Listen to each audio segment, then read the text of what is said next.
Hello friends, welcome to state PCS success. आज के इस सेशन में हम करेंगे हिस्ट्री के एमसीक्यूज। इन मॉडर्न हिस्ट्री हमारा टॉपिक है social religious movement and this is the part 4 of the series.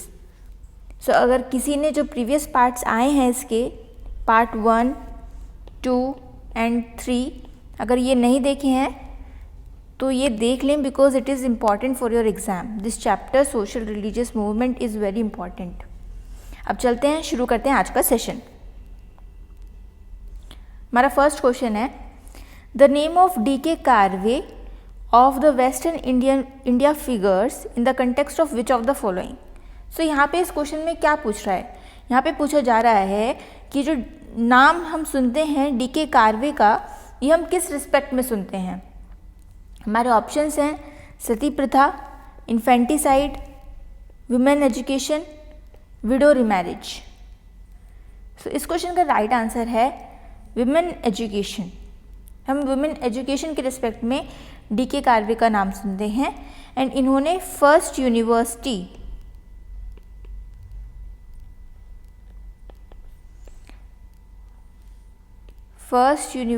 For women India में बनाई थी। कौन से ईयर में बनाई थी? तो ये बनाई गई थी इन 1916 एंड इन्होंने कुछ स्कूल्स के नाम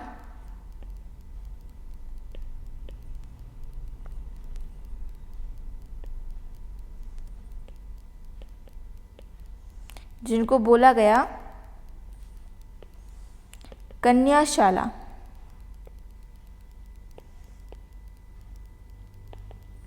सो अगर आ जाए कि कन्याशाला जो है ये जो गर्ल्स के लिए स्कूल्स बने थे तो किसने बनवाए थे, इस तरह से अगर आ जाए तो आंसर हो जाएगा डी.के. कार्वे। एंड अगर पूछा चला जाए कि ये first university for women in India ये किसने बनवाई थी, तो ये डी.के. कार्वे ने इन 1916। अब हम फर्स्ट यूनिवर्सिटी की बात कर रहे हैं यहाँ पर। अगर फर्स्ट स्कूल की बात की जाए, फर्स्ट स्कूल फॉर गर्ल्स, ये हम अपने प्रीवियस लेक्चर में ऑलरेडी देख चुके हैं। तो फर्स्ट गर्ल्स स्कूल कब बना था? इन 1848 एंड बनाया किसके द्वारा गया था? तो बाय ज्योतिबा फूले।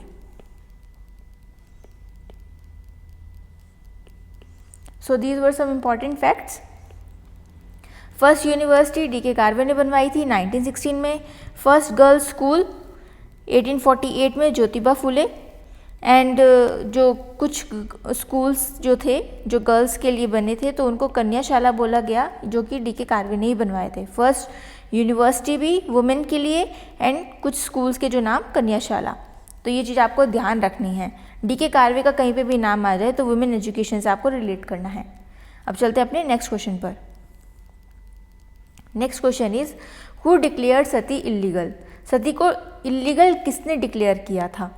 ऑप्शंस हैं Warren Hastings, William Bentinck, Cornwallis, Curzon, none of the above या मोर देन वन। सो इस क्वेश्चन का राइट आंसर है विलियम बेंटिक। ये हम अपने प्रीवियस लेक्चर में देख चुके हैं। सती के लिए अगर इंडियन फिगर्स में नाम लिया जाता है तो लिया जाता है राजा राम मोहन रॉय का।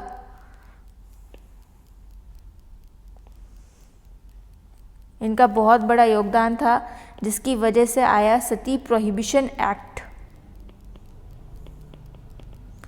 ये एक्ट कब आया, कौन से ईयर में?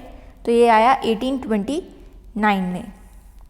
अब चलते हैं अपने नेक्स्ट क्वेश्चन पर। Next question is, Sharda act related to. तो जो शारदा एक्ट है था वो किस चीज़ से रिलेटेड था? ऑप्शंस हैं prevention of child marriage, prevention of intercaste marriage, prevention of widow remarriage, prevention of tribal marriage. So इस क्वेश्चन का राइट आंसर है prevention of child marriage. Because जो शारदा एक्ट था इसमें age for girls and boys fix कर दी गई थी। गर्ल्स के लिए 14 years and for boys 18 years. इस एक्ट को बाद में अमेंड करके, इसमें एक अमेंडमेंट आया था, तो अमेंड करके गर्ल्स के लिए एज हो गई थी 18 ईयर्स एंड बॉयज़ के लिए हो गई थी 21 ईयर्स, कि इस उम्र से पहले अगर किसी की उम्र है, कम है किसी की उम्र, तो उसकी शादी नहीं हो सकती। जो शारदा एक्ट है, शारदा एक्ट का एक दूसरा नाम है चाइल्ड रिस्ट्रेंट एक्ट, तो it is also known as child restraint act.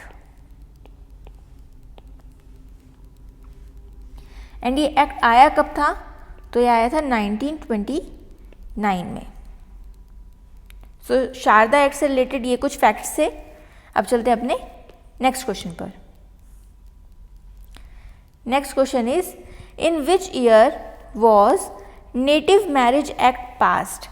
तो जो नेटिव मैरिज एक्ट आया था ये कौन से ईयर में पास किया गया था? ऑप्शंस हैं 1870, 1872, 1874, 1876। तो इस क्वेश्चन का राइट आंसर है 1872।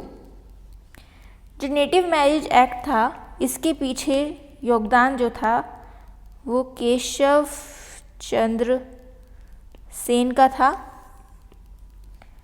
एंड इसके साथ कुछ और एक्ट्स इम्पॉर्टेंट हैं, like age of consent act जो अपने प्रीवियस लेक्चर में देख चुके हैं, 1891 में आया था। एंड इसके पीछे योगदान था भैराम जी एम मलाबारी का। अब चलते हैं अपने नेक्स्ट क्वेश्चन पर। These are some important facts, so ये आप ध्यान रखें कि जो ये एक्ट्स हैं, पहली बात ये किस चीज़ से रिलेटेड हैं, किसका योगदान रहा था इसके पीछे, एंड ये कब आए थे। ये एग्ज़ाम में बहुत पूछे जाते हैं, तो वहाँ पे आप कंफ्यूज हो जाते हैं, बच्चे ईयर में कंफ्यूज हो जाते हैं, कौन उनके पीछे था, किसकी वजह से आए, किसका योगदान था, उसमें कंफ्यूज हो जाते हैं, मिक्सअप कर देते हैं सब। तो वहाँ पे आपको मिक्सअप नहीं करना है, ये फैक्ट्स आपको याद रखने हैं। अब चलते हैं अपने नेक्स्ट क्वेश्चन पर।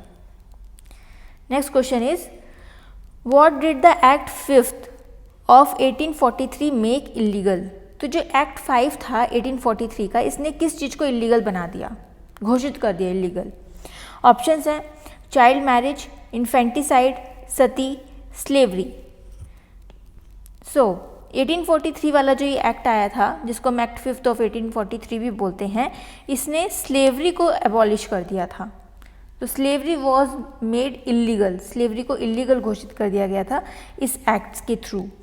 और ये जो एक्ट है जब ये आया तो उस टाइम पे जो गवर्नर जनरल थे, तो गवर्नर जनरल कौन थे, ये क्वेश्चन भी एग्जाम में पूछा जाता है। तो गवर्नर जनरल थे लॉर्ड एलन बोरो। इसमें आपको ये बात याद रखनी है। अब चलते हैं अपने नेक्स्ट क्वेश्चन पर। Next question is who founded the theosophical society? तो जो थियोसॉफिकल सोसाइटी बनी थी वो किसने फाउंड की थी? ऑप्शंस हैं मैडम HP ब्लावत्स्की, राजा राम मोहन रॉय, महात्मा गांधी, स्वामी विवेकानंद। तो इस क्वेश्चन का राइट आंसर है मैडम HP ब्लावत्स्की। इसके साथ साथ कर्नल ओलकोट का नाम भी आता है। ये बनी थी 1875 में न्यूयॉर्क में। नेक्स्ट क्वेश्चन पे चलते हैं। विच of the following is not correctly matched? यहाँ पे कुछ ऑर्गेनाइजेशंस के नाम हैं, यहाँ पे कुछ पर्सन्स के नाम दिए हुए हैं। Young Bengal movement, Henry Vivian Derozio, this is correct. Bahishkrit Hitaishi सभा, ज्योतिबा फूले, नहीं, ये इनकरेक्ट है।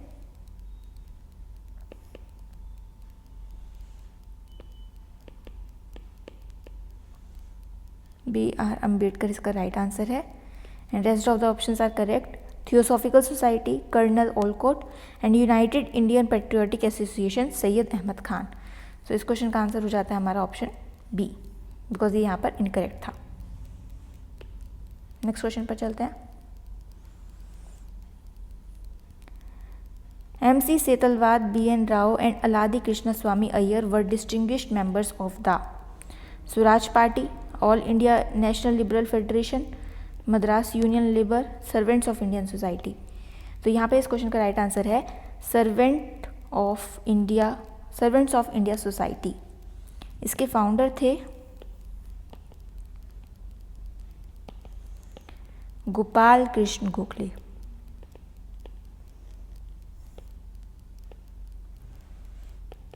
बनी कब थी? 1905 में। इनका जो मोटिव था वो था इंडिया की सर्विस ऑफ इंडिया, साथ में इंडियन इंटरेस्ट को प्रमोट करना, कॉन्स्टिट्यूशनल मीन्स से। चलते हैं नेक्स्ट क्वेश्चन पर। दार उल उलूम वॉज स्टैब्लिश्ड बाय। तो दार उल उलूम जो है ये किसने इस्टेब्लिश किया था?